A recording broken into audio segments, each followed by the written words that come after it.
सभी विद्यार्थियों को good morning. GB education YouTube channel में आप सभी का हार्दिक स्वागत, अभिनंदन। देखो, आज अपन लेसन स्टार्ट करें कक्षा 10 सामाजिक विज्ञान का 13वां लेसन, जिसका नाम है परिवहन व संचार। इस लेसन की आज के वीडियो में अपन शुरुआत करें। तो वीडियो शुरू करें उससे पहले इस लेसन के बारे में अपन परीक्षा की दृष्टि से देखें तो ये लेसन होगा बोर्ड परीक्षा में 3 नंबर का। अब 3 नंबर का लेसन है, जिसमें से 2 प्रश्न आएंगे, 1 प्रश्न होगा 2 नंबर का और 1 प्रश्न होगा 1 नंबर का। तो इस लेसन में से अपने को इस टाइप से प्रश्न करने हैं ताकि अपना 2 नंबर का क्वेश्चन भी सही हो जाए, 1 नंबर का प्रश्न भी सही हो जाए। तो सबसे पहले तो परिवहन व संचार लेसन शुरू करें तो सबसे पहले हमें देखना पड़ेगा कि परिवहन किसे कहते हैं।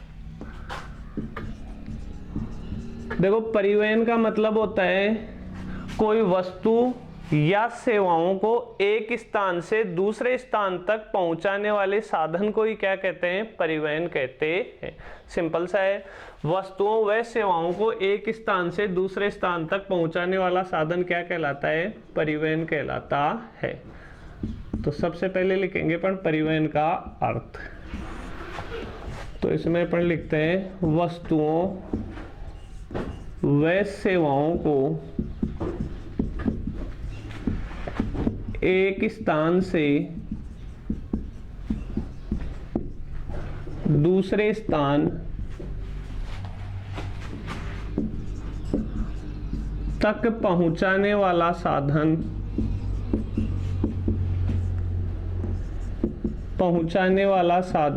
क्या कहलाता है? परिवहन कहलाता है।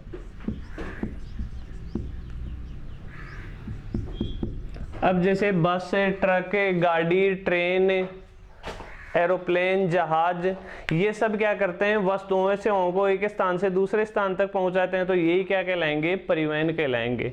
तो ये तो एक सिंपल सी इसकी परिभाषा हो गई। अब अपन वर्गीकरण करेंगे परिवहन के साधनों का।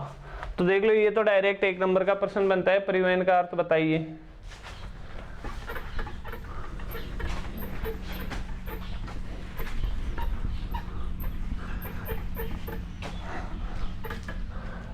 अब अपनी चर्चा होगी किसको लेकर? परिवहन के साधन। तो देखो, इसको अपन एक डायग्राम के रूप में करते हैं और परिवहन के साधनों को अपन 3 भागों में बांटेंगे। कितने भागों में? 3 भागों में। परिवहन के साधन में पहला तो लेंगे अपन कौन सा? परिवहन स्थल परिवहन। दूसरा लेंगे कौन सा? जल परिवहन।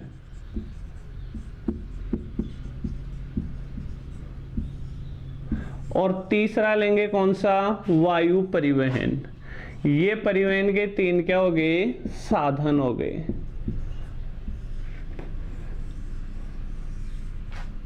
समझ गए बात? अब स्थल परिवहन, स्थल भाग का मतलब जो अपन जहां पर निवास करते हैं, वो कौन से भाग पर अपन निवास करते हैं? स्थल भाग पर अपन निवास करते हैं। स्थल परिवहन में तो अपन लेते हैं एक तो किसको? सड़क। दूसरा अपन इसमें लेंगे क्या? रेल मार्ग। तीसरा स्थल परिवहन में आता है क्या? पाइपलाइन।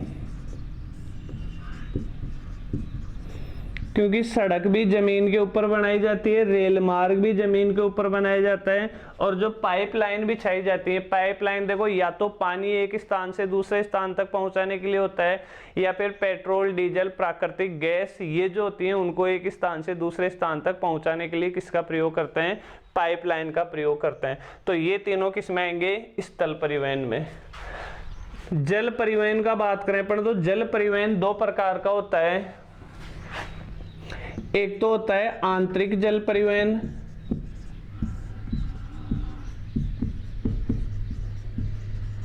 और दूसरा होता है समुद्री जल परिवहन।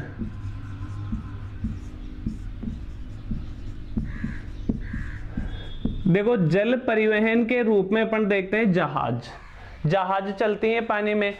अगर कोई देश की सीमाओं के अंदर अगर कोई नदी बह रही है, उस नदी में अगर कोई जहाज चलती है, जैसे गंगा नदी अपने देश की नदी है, इस गंगा नदी में यदि कोई जहाज चलाई जाती है तो वो तो आएगा आंतरिक जल परिवहन में।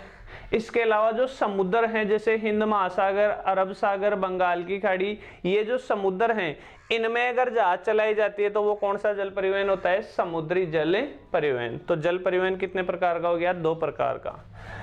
वायु परिवहन को भी कितने भागों में बांटेंगे अपन? 2 भागों में बांटते हैं। पहला तो है घरेलू वायु परिवहन, या कह सकते हैं अपन घरेलू विमान सेवा भी कह सकते हैं, और दूसरा है अंतर्राष्ट्रीय वायु परिवहन।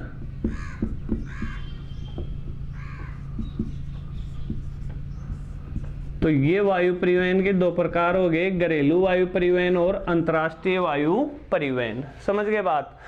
अब देखना इसमें से क्वेश्चन कैसे बनता है। या तो 1 नंबर का जो प्रश्न बनता है ना, वो तो बनता है स्थल परिवहन के प्रकार बताइए, 3 प्रकार बताने।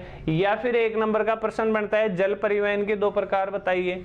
या फिर 1 नंबर का प्रश्न बनता है वायु परिवहन के 2 प्रकार बताइए। समझ गए बात? और यदि 2 नंबर का प्रश्न बनता है ना, तो बनता है परिवहन के साधनों का वर्गीकरण करो। अगर एग्जाम में ऐसा वर्गीकरण पूछा जाता है तो आप वैसे लिखने की बजाय इसका डायग्राम बना देना ऐसे कैसे, ताकि चेक करने वाले को भी चेक करने में आसानी रहे और उसको लगे कि हाँ भाई बच्चे ने बहुत अच्छे तरीके से लिखा है इसमें। समझ गए बात? तो ये क्या हो गए? परिवहन के साधन, जिसको अपन ने कितने भागों में बांटा? 3 भागों में। अब एक एक करके अपन चर्चा करेंगे। सबसे पहले अपन लेंगे कौन सा परिवहन? सड़क परिवहन।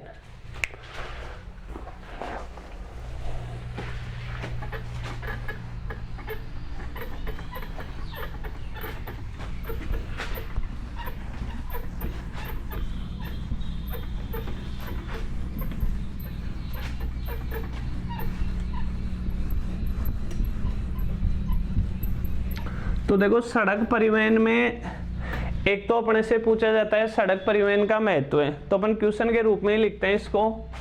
जैसे क्वेश्चन आ गया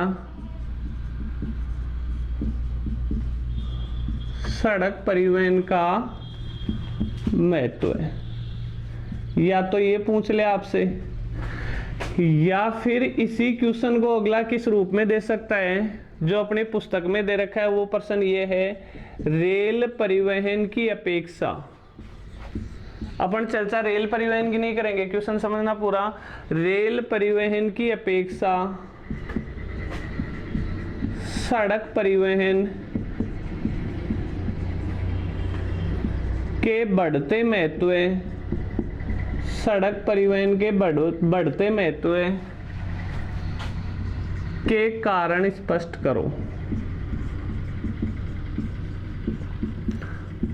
देखो प्रश्न वही है कि रेल परिवहन की अपेक्षा किसका महत्व बढ़ रहा है? सड़क परिवहन का महत्व बढ़ रहा है। तो यहाँ अपने को आंसर में क्या लिखने हैं? सड़क परिवहन के महत्व लिखने हैं।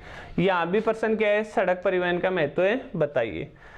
तो अब देखो क्या क्या महत्व है सड़क परिवहन का। तो रेल परिवहन की अपेक्षा क्यों बढ़ रहा है इसका महत्व? तो एक तो कारण अपने ये लिख सकते हैं कि जो रेल मार्गों के निर्माण में ज्यादा खर्चा आता है, जबकि सड़क मार्ग के निर्माण में कम खर्चा आता है। समझ गए बात? क्योंकि देखो रेल मार्ग का अपन निर्माण करेंगे और एक करेंगे अपन सड़क मार्ग का या सड़क का निर्माण करेंगे, तो रेल मार्ग के निर्माण में खर्चा कह दो चाहे लागत कह दो ज्यादा आती है, जबकि सड़क मार्ग के निर्माण में लागत क्या होती है? कम होती है। पहला महत्व है तो अपन ये बता देंगे। समझ गए बात? दूसरा महत्व अपन ये कह सकते हैं कि जो उबड़ खाबड़ जगह है या कोई पहाड़ी क्षेत्र है, उबड़ खाबड़ जगह और पहाड़ी क्षेत्रों में सड़क मार्ग का निर्माण किया जा सकता है, वहां रेल मार्ग का निर्माण करना संभव नहीं है। तो दूसरा अपन लिखेंगे उबड़ खाबड़ व कैसे क्षेत्रों में? पहाड़ी क्षेत्रों में। पहाड़ी क्षेत्रों में किसका निर्माण किया जा सकता है? सड़क मार्ग का निर्माण आसानी से किया जा सकता है। तीसरा अपन लिखेंगे, चलो 2 महत्व लिखता हूं, उसके बाद में तीसरा और चौथा भी समझेंगे अपन।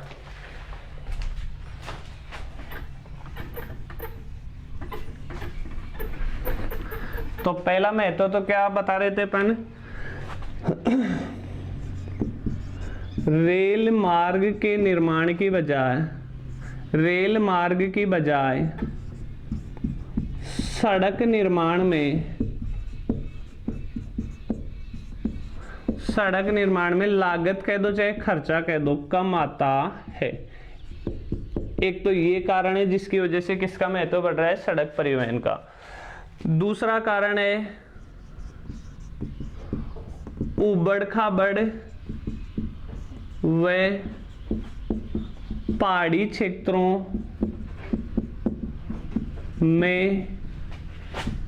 क्षेत्रों में भी सड़क निर्माण किया जा सकता है।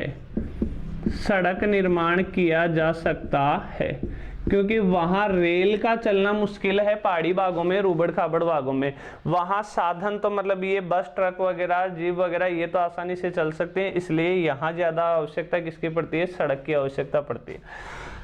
तीसरा अपन ये कह सकते हैं कि सड़क परिवहन घर घर सेवाएं उपलब्ध करवाता है।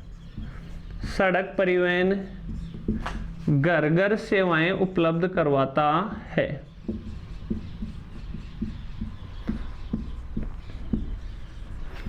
सेवाएं उपलब्ध करवाता है। देखो आज जैसे आप लोगों को घर पे कोई सामान मंगवाना है, ये मान लेते हैं पण कि भाई एक बोरी चीनी की मंगवानी है और कोई इसके अलावा जो भी खड़का आंकड़ा वगैरह ये आपको मंगवाने हैं अपने घर पे, तो क्या आप ट्रेन किराए पे थोड़ी करोगे कि हाँ भाई ट्रेन वाले को फोन करके कहोगे कि भाई हमारे घर पे ये रख के आ जा, नहीं कह सकते ना। तो घर घर तो पहुंचना किसका पॉसिबल है, सड़क का पहुंचना पॉसिबल है, इसलिए सड़क परिवहन घर घर सेवाएं उपलब्ध करवाता है। चौथा अपन महत्व देखें तो वो है कम दूरी व कम व्यक्तियों के लिए, कम दूरी व कम व्यक्तियों के लिए सड़क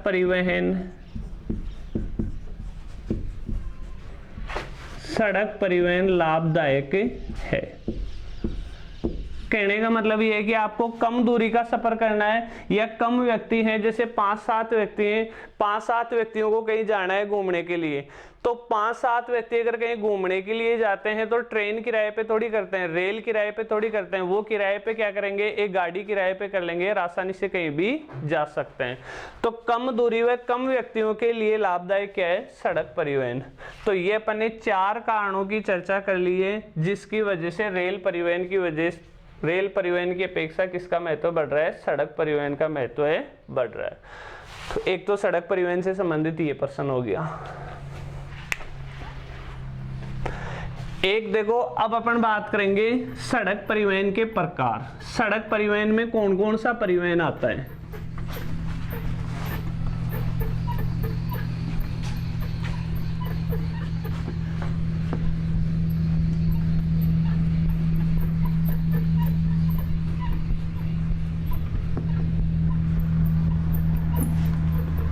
तो अगला अपना है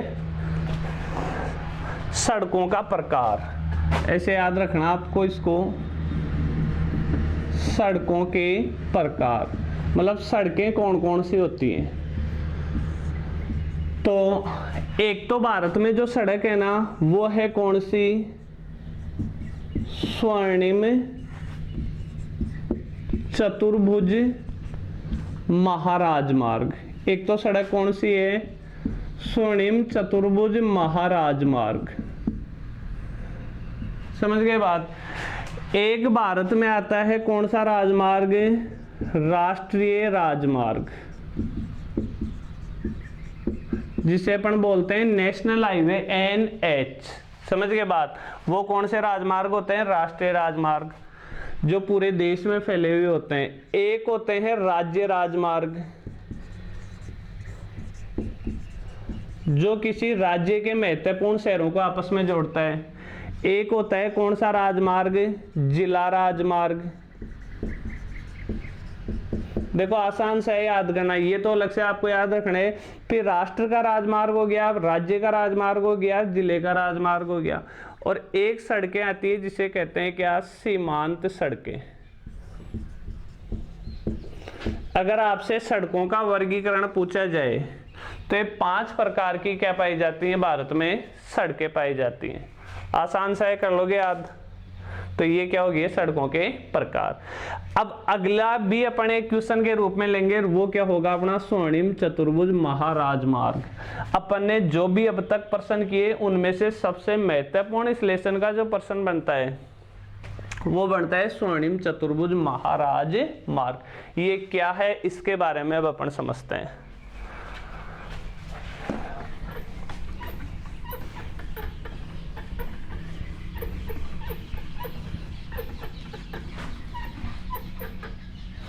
तो चलो इसको समझने का प्रयास करते हैं अपन। स्वर्णिम चतुर्भुज महाराजमार्ग। अब पहले तो समझना ये है क्या। भारत के देखो 4 बड़े जो महानगर हैं उनको जोड़ने के लिए जो राजमार्ग बनाया गया उसी का क्या नाम है, स्वर्णिम चतुर्भुज महाराजमार्ग। जैसे समझना,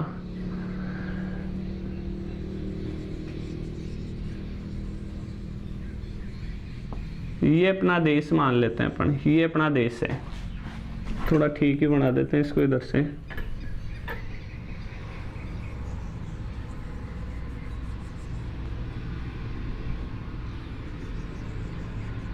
तो यहां तो क्या आ गया, दिल्ली, यहां तो क्या है दिल्ली, यहां क्या है बंबई, वर्तमान में इसका नाम लिखते हैं मुंबई। दिल्ली हो गया, मुंबई हो गया। यहां तमिलनाडु में एक शहर आता है जिसका नाम क्या है, चेन्नई। और यहां पश्चिमी बंगाल की जो राजधानी है उसका क्या नाम है, कोलकाता। दिल्ली से सड़क गई कहाँ, मुंबई के लिए, मुंबई से कहाँ गई, चेन्नई के लिए, चेन्नई से कहाँ गई, कलकत्ता के लिए, और कलकत्ता से कहाँ गई, दिल्ली के लिए। बताओ क्या बना, चतुर्भुज बना कि नहीं बना। तो ये जो सड़क आपस में मिल रही है ये किस आकार की है, चतुर्भुज के आकार की है। और चतुर्भुज के आकार की होने के कारण ही इसका नाम क्या पड़ा, स्वर्णिम चतुर्भुज महाराजमार्ग। तो पहले पॉइंट में तो अपन यही लिखेंगे कि यह राजमार्ग भारत के 4 महानगरों को आपस में जोड़ता है। ये कितने महानगर हो गए, 4 महानगर हो गए, समझ गए बात। दूसरे पॉइंट में अपन लिखेंगे इस राजमार्ग में 6 लेन की सड़कें हैं। कितने लेन की सड़कें, 6। जैसे 1 लाइन हो गई, 2 लाइन हो गई, 3 लाइन हो गई, ऐसे कितने लाइन की सड़कें बनी हुई है, इसमें 6 लाइन की सड़कें बनी हुई होती हैं। इस आधार पर ये कहा जाता है कि इसमें कितने लेन की सड़कें हैं, 6 लेन की सड़कें हैं। समझ गए बात।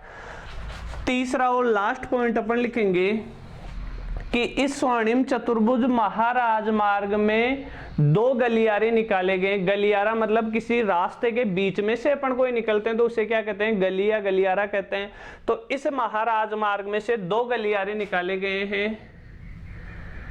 पहला तो ये रास्ता तो निकाला गया है कहां से कहां तक, कश्मीर से कन्याकुमारी। तो यहां कश्मीर की बजाय अपन श्रीनगर लिख देते हैं। एक ही बात है, श्रीनगर भी कहां पड़ता है, कश्मीर में ही पड़ता है। श्रीनगर से कन्याकुमारी। और दूसरा जो गलियारा निकाला गया है वो निकाला गया है यहां आसाम में पड़ता है क्या, सिलचर। और एक इधर गुजरात में पड़ता है क्या, पोरबंदर। तो इस स्वर्णिम चतुर्भुज महाराजमार्ग में 2 गलियारे निकाले गए। उत्तर दक्षिण गलियारा तो जाता है श्रीनगर से कन्याकुमारी। समझना, उत्तर दक्षिण गलियारा कहां से कहां तक है, श्रीनगर से कन्याकुमारी तक। पूर्व पश्चिम गलियारा कहां से कहां तक है, सिलचर से पोरबंदर तक। तो तीसरे पॉइंट में अपन इन दोनों गलियारों का उल्लेख कर देंगे। और इसी के साथ अपना क्या हो गया, स्वर्णिम चतुर्भुज महाराजमार्ग। समझ गए होंगे। अब इसको अपन पॉइंट टू पॉइंट लिखते हैं। 3 पॉइंटों में इसका अपन उल्लेख करेंगे।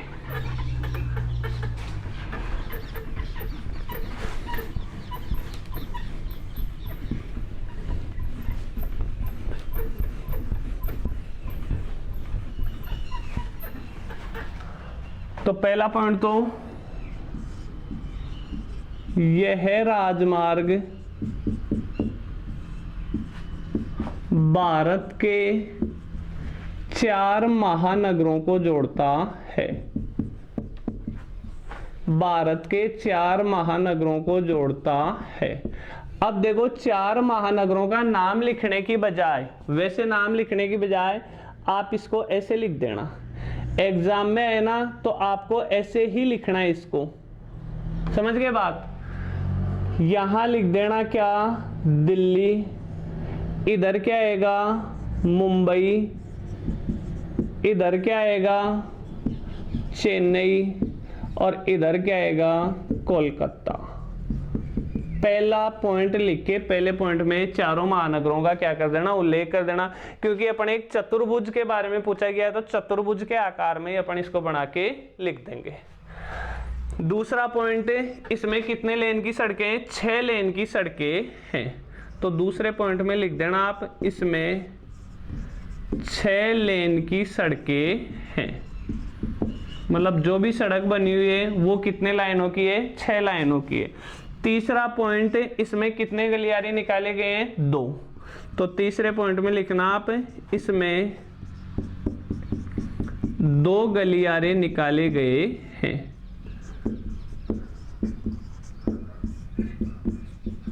निकाले गए हैं। पहला जिसे कहते हैं उत्तर दक्षिण गलियारा, क्या नाम है, उत्तर दक्षिण गलियारा। बताओ कहां से कहां तक है, श्रीनगर से कन्याकुमारी, ऊपर से नीचे तक था, श्रीनगर से लेकर कन्याकुमारी तक। तो ये तो बताओगे आप कहां से कहां तक है, श्रीनगर से कन्याकुमारी। और दूसरा गलियारा बता देना आप क्या, पूर्व पश्चिम गलियारा।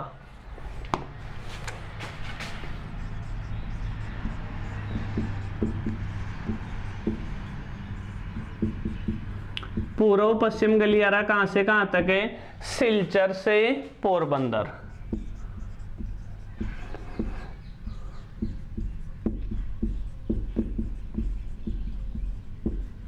ये 2 गलियारे हो गए, और इसी के साथ अपना कंप्लीट क्या, स्वर्णिम चतुर्भुज महाराजमार्ग। देखो ये भी हो सकता है 2 नंबर का इतना बड़ा प्रश्न आ जाए आपके, और ये भी हो सकता है कि आपसे केवल इतना सा प्रश्न पूछ ले वो कि स्वर्णिम चतुर्भुज महाराजमार्ग में निकाले गए गलियारों का उल्लेख करो। तो अगर ये क्वेश्चन पूछे ना, केवल स्वर्णिम चतुर्भुज महाराजमार्ग के गलियारे पूछे जाए, तब अपने को यही आंसर लिखना है कि इसमें 2 गलियारे निकाले गए, उत्तर दक्षिण गलियारा यहां से यहां तक, और पूर्व पश्चिम गलियारा सिलचर से पोरबंदर। कंप्लीट। चलो आगे उल्लेख करते हैं अपन सड़क में ही। अब अपन चर्चा करेंगे कुछ राष्ट्रीय राजमार्गों की, क्योंकि सड़कों का अपन ने जो सड़कों के प्रकार लिखे थे, पहला तो ये था, दूसरा क्या था, राष्ट्रीय राजमार्ग।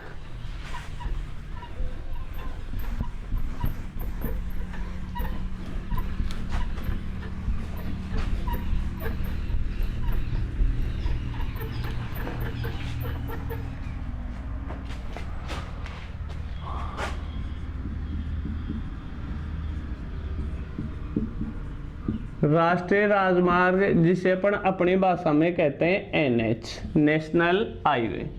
नाम सुना होगा जैसे NH 11, NH 8, ये कुछ। तो नेशनल हाईवे, केवल राजस्थान की बात करें ना अपन, तो राजस्थान से होकर 7 नेशनल हाईवे, 7 राष्ट्रीय राजमार्ग गुजरते हैं। अब राजस्थान के प्रमुख जो NH है ना, उनकी केवल अपन चर्चा करेंगे। जैसे सबसे पहले अपनी किताब में बता रखा है NH 8, नेशनल हाईवे नंबर 8। तो एक लाइन तो आप ये लिख, चलो शुरुआत अपन उसी से करते हैं। राष्ट्रीय राजमार्ग 8, क्यों, और इसे अपन शॉर्ट में कहते हैं NH 8। क्यों करें इसकी चर्चा। देखो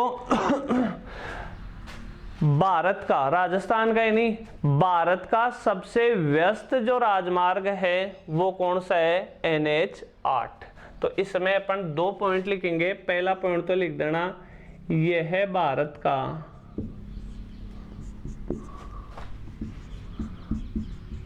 सबसे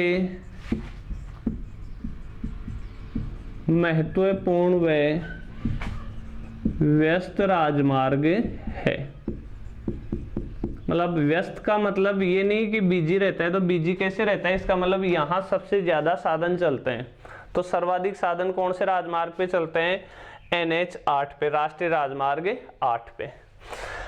अब ये राष्ट्रीय राजमार्ग 8 कहां से कहां तक जाता है वो अपन देख लेते हैं।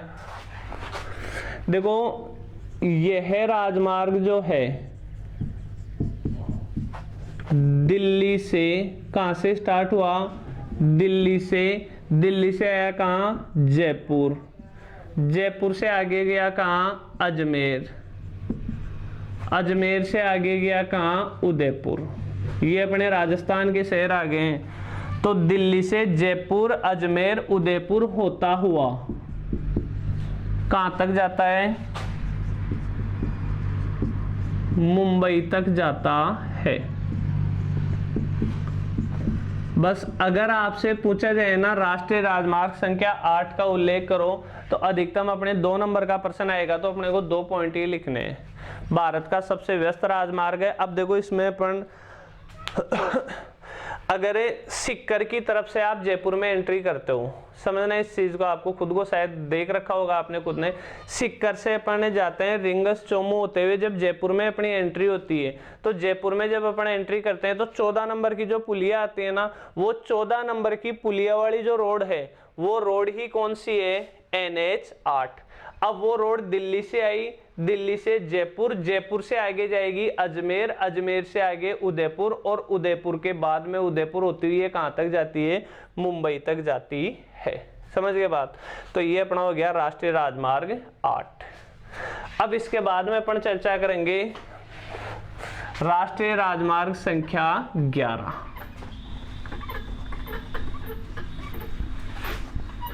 ये सारे आपसे एक साथ कोई नहीं पूछेगा, कोई सा एक पूछ लेगा इनमें से, या तो राष्ट्रीय राजमार्ग 8 पूछ ले, राष्ट्रीय राजमार्ग 11 पूछ ले, या राष्ट्रीय राजमार्ग 12 पूछ ले। 3 महत्वपूर्ण राजमार्ग है, इनकी अपन चर्चा करेंगे।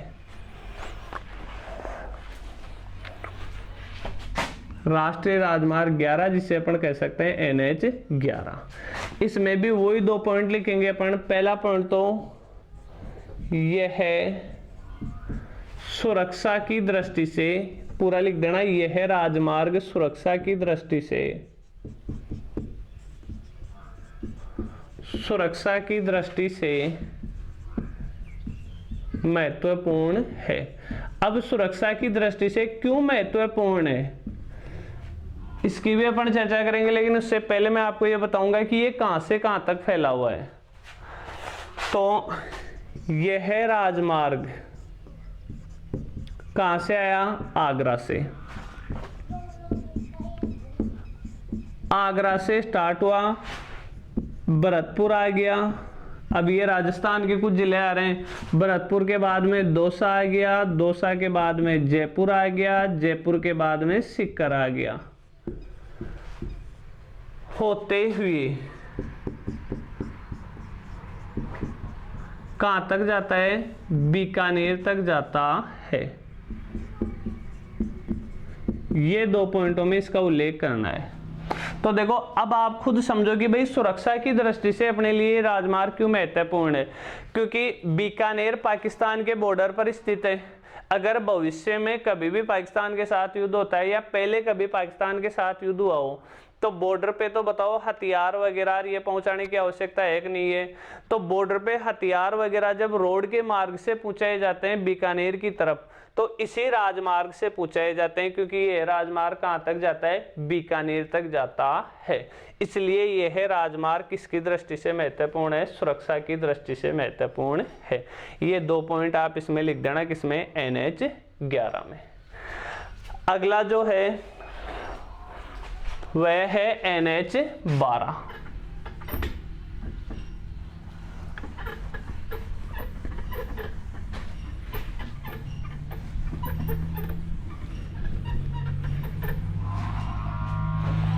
अब इसमें अपन वो तो लिखेंगे नहीं किसके लिए महत्वपूर्ण है, बस इसमें अपने को यही चर्चा करनी है कहां से होते हुए कहां जाता है। तो इसमें एक ही पॉइंट के रूप में लिखना है अपने को, यह राजमार्ग जयपुर से गया कहाँ, टोंक। टोंक के बाद में कहाँ पहुंच गया ये, बूंदी। और बूंदी के बाद में कहाँ गया, कोटा। कोटा के बाद में कहाँ गया, झालावाड़। राजस्थान खत्म, झालावाड़ के बाद में ये कहाँ तक जाता है, झालावाड़ होते हुए कहाँ तक, भोपाल तक जाता है। तो ये हो गया किसका उल्लेख, NH-12 का उल्लेख। ये देखो अपन ने राजस्थान के कुछ नेशनल हाईवे पढ़े हैं, अपन ने राजस्थान से होकर गुजरने वाले कुछ राष्ट्रीय राजमार्ग देखे अपन ने 3, हालांकि और भी बहुत से हैं, टोटल तो 7 हैं। तो लास्ट में ये इसका आंसर कंप्लीट हो चुका है। नोट डाल के एक लाइन और लिख देना, राजस्थान से होकर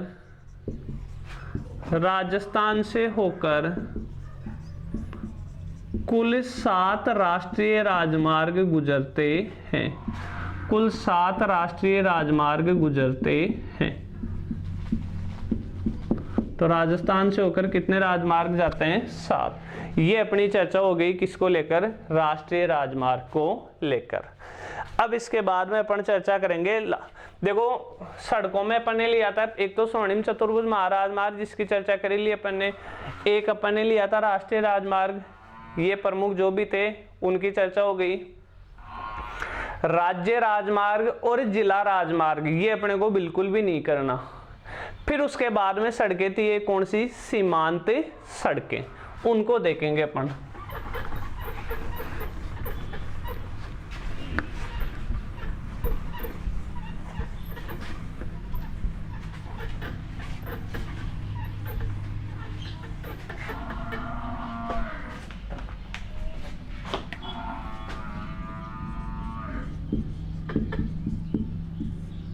अगली सड़कें कौन सी है, सीमांत सड़कें।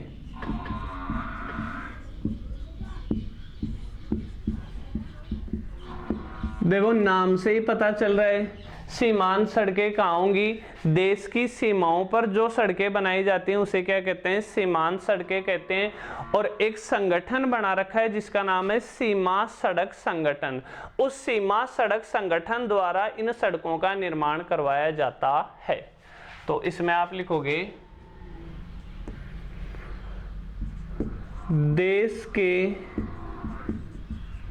सीमावर्ती क्षेत्रों, मतलब बॉर्डर, सीमावर्ती क्षेत्र का मतलब देश की बॉर्डर पे जो सड़क बनाई जाती हो, सीमावर्ती क्षेत्रों में बनाई जाने वाली सड़कें सीमांत सड़कें कहलाती हैं। कौन सी सड़कें कहलाती हैं, सीमांत सड़कें कहलाती हैं। अब देखो सीमाओं पर भी इसका निर्माण जो है ना, वो कौन सी सीमाओं पर किया गया है, जो अपनी एक तो उत्तर पश्चिमी सीमा है जो अपने पाकिस्तान से स्पर्श करती है, एक उत्तरी सीमा है और एक पूर्वी सीमा है जो किससे स्पर्श करती है, चीन से स्पर्श करती है। तो चीन और पाकिस्तान के बॉर्डर वाले जो इलाके हैं ना, वहाँ ये सीमांत सड़कें बनाई जाती हैं, क्योंकि नीचे भारत के नीचे वाले हिस्से में तो क्या आ गया, समुद्र आ गया, तो वहाँ सड़कों से सुरक्षा की अपने को ज़्यादा आवश्यकता नहीं है। सीमांत सड़कें कहलाती हैं। इसी में आगे आप लिख देना, इन सड़कों का निर्माण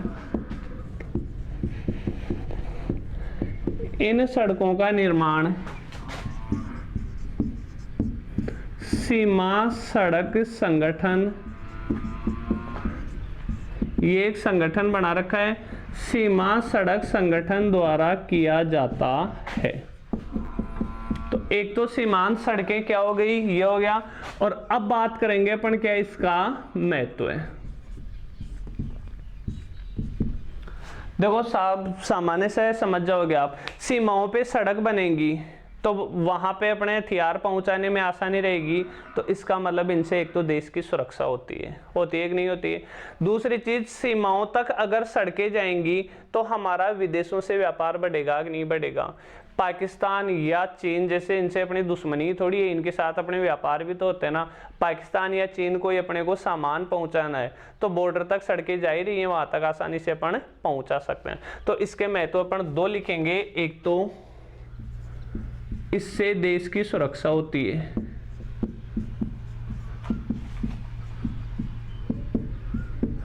एक तो सुरक्षा वाला महत्व हो गया, दूसरा इससे विदेशी व्यापार बढ़ता है,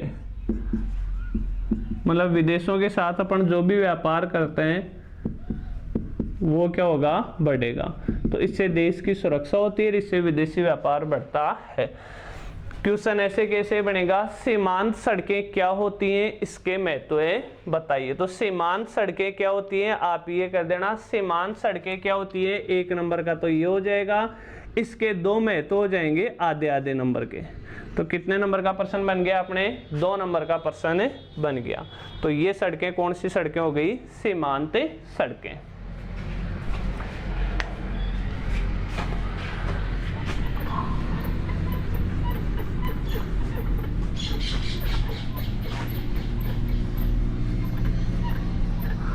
देखो सड़कों का वैसे तो कंप्लीट हो गया, लेकिन सड़कों में 1-2 सड़कें और महत्वपूर्ण हैं जिनसे डायरेक्ट प्रश्न बनता है। एक तो प्रधानमंत्री ग्राम सड़क योजना।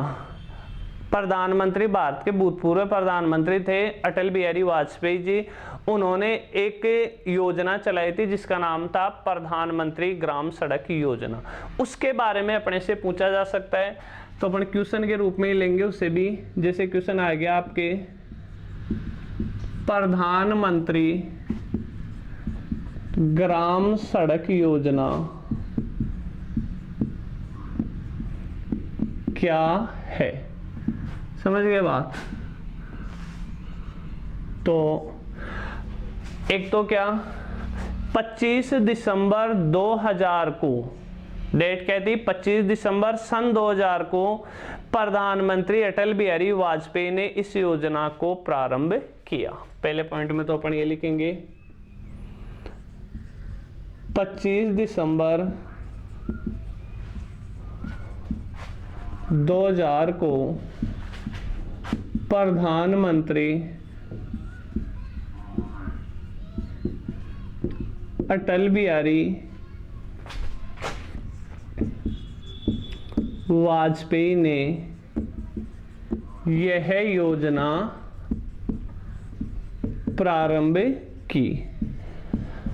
अब ये योजना है क्या, इस योजना के तहत देखो लिखा हुआ क्या है, ग्राम सड़क, मतलब गांवों को मुख्य सड़कों से जोड़ा गया। तो इस योजना के तहत अपन ये लिख सकते हैं, इसके तहत गांवों को मुख्य सड़क से जोड़ा गया, मुख्य सड़कों से जोड़ा गया।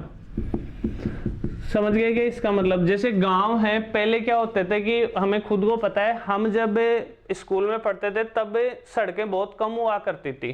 गांव में तो सड़कें कोई नाम मात्र के कुछ गांव थे जो सड़कों से जुड़ा हुआ था।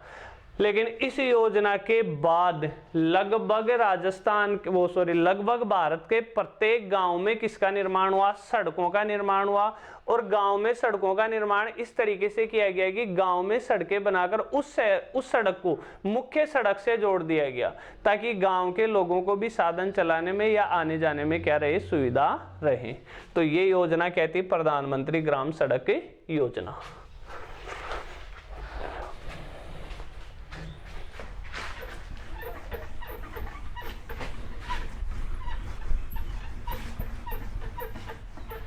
अगला एक अपने दे रखा है राजस्थान रोड विजन 2025। इसको भी अपन क्वेश्चन के रूप में करेंगे। Rajasthan road vision 2025। देखो ये एक राजस्थान का है, वो अभी जो अपन ने पहले वाला प्रश्न लिया था वो तो था पूरे भारत से संबंधित, क्योंकि प्रधानमंत्री की योजना थी तो प्रधानमंत्री की तो पूरे देश के लिए थी योजना। और ये है राजस्थान रोड विजन 2025। देखो इसमें क्या था,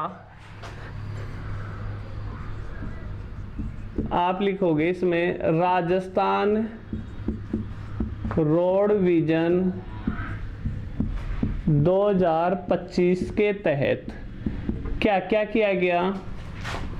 अब पॉइंट टू पॉइंट लिखेंगे अपन। पहला पॉइंट तो शुरू के 15 वर्षों में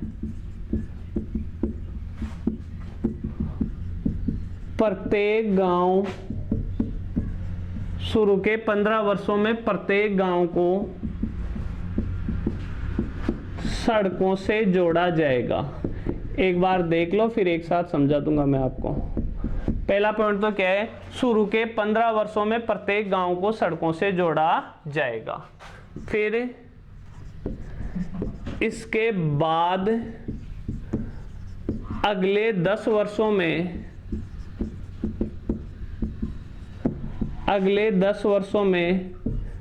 एक्सप्रेसवे, फ्लाईओवर, 4 लेन की सड़कों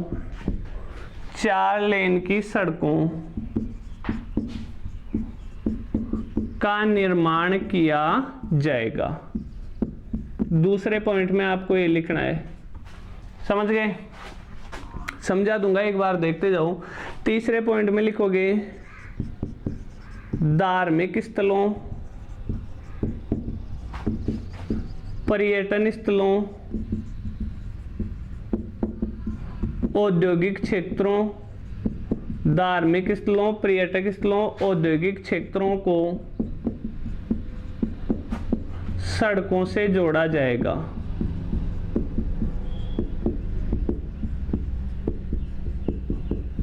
ये योजनाएं थी।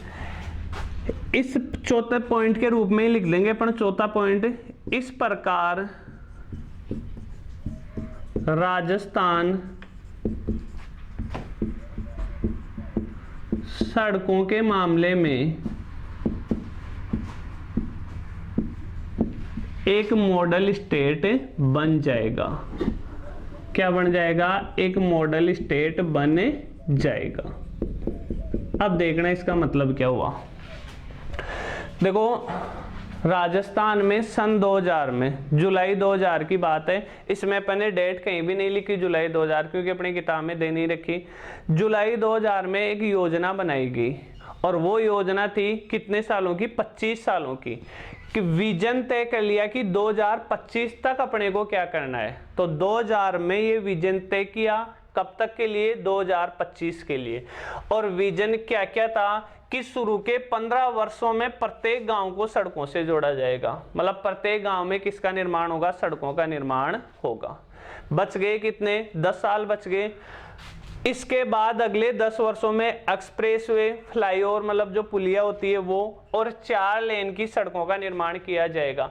अभी 2020 चल रही है, आप खुद सोच लो, मतलब अभी अपन किस में हैं? इन 10 वर्षों में लास्ट के ये जो 1-2 साल हैं, इनमें आप खुद देख लो, अपने कोई से भी शहर के आप चाहे रहने वाले हो, अपने शहरों के आसपास कितने फ्लाईओवर बने, कितनी पुलियां बनी है, कितने अंडरपास बने। ज्यादातर अंडरपास और फ्लाईओवर लास्ट के 1-2 सालों में बने। क्यों बने? क्योंकि अब कौन सा ये चल रहा है? ये अगले 10 वर्षों वाला काम चल रहा है। समझ गए बात? इसके अलावा जो भी धार्मिक स्थल हैं, पूजा पाठ के प्रमुख मंदिर वगैरह हैं, जो भी पर्यटन स्थल हैं घूमने फिरने वाले, और जो भी औद्योगिक क्षेत्र हैं, इनको भी किससे जोड़े जाने का लक्ष्य है? सड़कों से जोड़ने का लक्ष्य है। और अगर ये काम हो गया तो इस प्रकार राजस्थान सड़कों के मामले में क्या बन जाएगा? एक मॉडल स्टेट बन जाएगा, जिसका अनुसरण अन्य राज्य भी करेंगे। ये अपना सड़कों का मामला कंप्लीट। और आज के वीडियो में यहाँ तक ही, और नेक्स्ट वीडियो में जहाँ तक कोशिश रहेगी यही रहेगी कि सेकंड वीडियो में आपका लेसन कंप्लीट हो जाएगा। तो चलो अब नेक्स्ट वीडियो में अपन फिर मुलाकात होगी। तब तक के लिए धन्यवाद। जय हिंद, जय भारत।